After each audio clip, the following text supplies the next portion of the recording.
Hello and welcome back to the channel.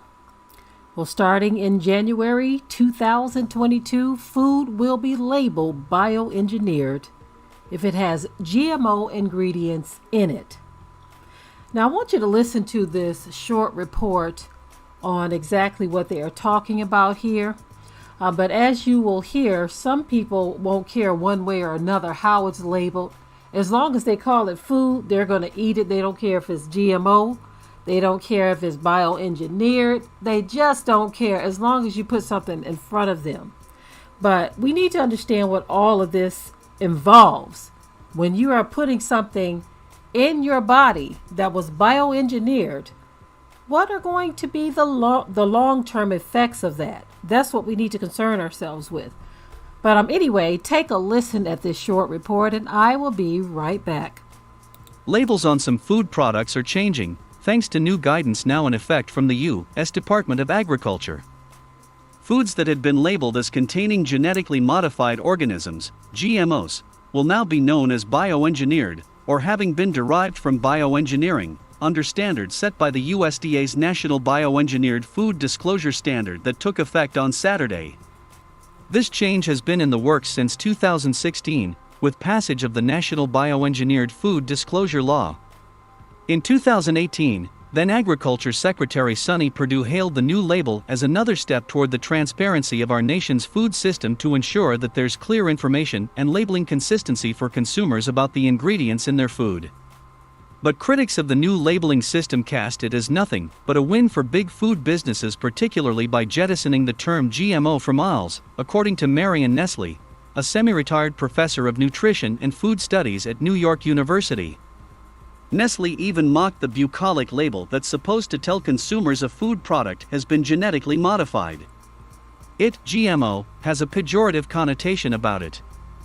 Everybody knows it, and it's what everybody wants to avoid, she told NBC News on Thursday. GMOs are now gone and the label for genetically modified foods is now bioengineered, whatever that means. It sounds much less threatening. It's adorable. It has a bucolic farm scene on it, so it's not only bioengineered, it's your fantasy of rural America, she said. Aaron Ashoka Dalja, who teaches food and beverage management at Cornell University, said he's skeptical that this new labeling system will make a lick of difference in the food buying habits of Americans. Consumers who want to sidestep foods with GMOs could already lean on the FDA standard for organic products, which has been around since 2000. Any substitutions that consumers were going to do toward other products that are non-GMO, that's already happened, Adalja said. Among the biggest beefs with the new standard is that it doesn't apply to livestock feed, with animals regularly being fed corn or soybeans that have been genetically modified. If you're producing meat where the animal is using GMO livestock feed, it's exempt, Adalja said. I mean, we can talk for hours about all the different sort of loopholes. And I think that's a major concern among a lot consumer groups. There are too many opportunities to be exempt to make it really have the regulatory teeth that a consumer advocacy group might want if they are concerned about avoiding GMOs.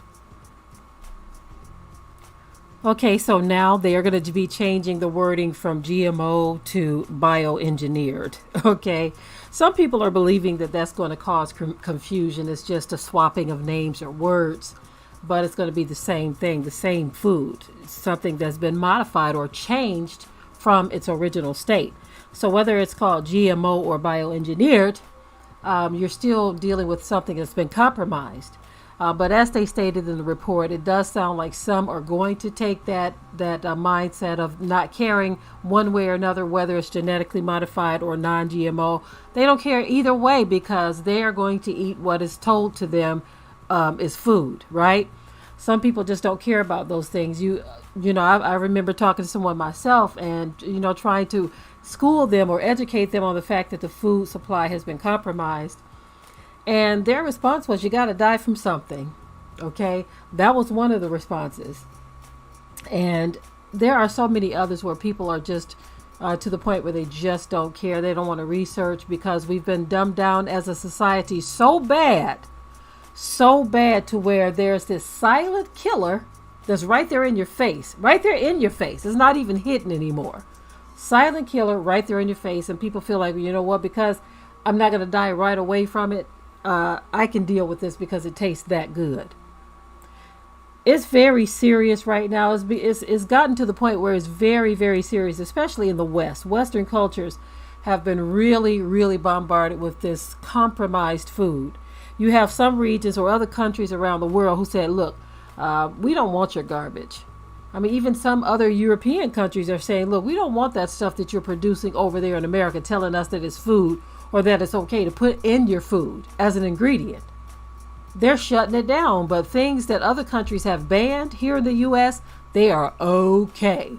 So it doesn't matter what department approves or disapproves something.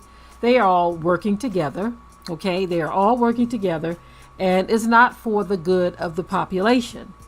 It is not for the good of the population. If you are knowingly feeding food to people or approving food to be eaten that's really not food, that's been altered, genetically modified, bioengineered, whatever you want to call it, it is just sad when you live in a country that just don't care and will allow these sorts of things. We'll have all kinds of reports that something isn't good for you, something's going to harm you, it's going to cause this, it's going to cause that, but yet they put their stamp of approval on it anyway.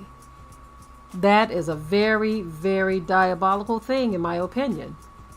But again, when you have a society that's been dumbed down like America, this is what you can expect. They can pass anything off to you and it's going to be accepted and not rejected. And they're not going to get much pushback from it because most of the people just don't care. Those who really do care, they're doing something about it, whether they're going vegan, growing their own food, or seeking out foods that they know are as close to natural as possible. As close to natural as possible. That's what they're doing. But when you have a society of people who don't care, you can sell billions of dollars worth of bioengineered food with GMO ingredients, and the people, they're going to be none the wiser because they really don't care about it to begin with. So it's mission accomplished for those at the top who want to push these things. Mission accomplished. Anyway, I am done with this video.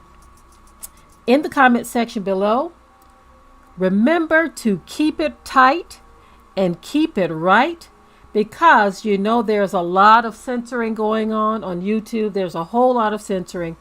With that being said, we have to watch what we say. Even in the comment section, watch what you say. So until next time, keep it tight and keep it right. I'm out. We hope you liked today's topic. Please leave your comments below. If you haven't already, subscribe to the channel, share and like this video, and with that, we're out. Be sure to ring the bell to be notified of new uploads on this channel, and also comment, share, like, and subscribe.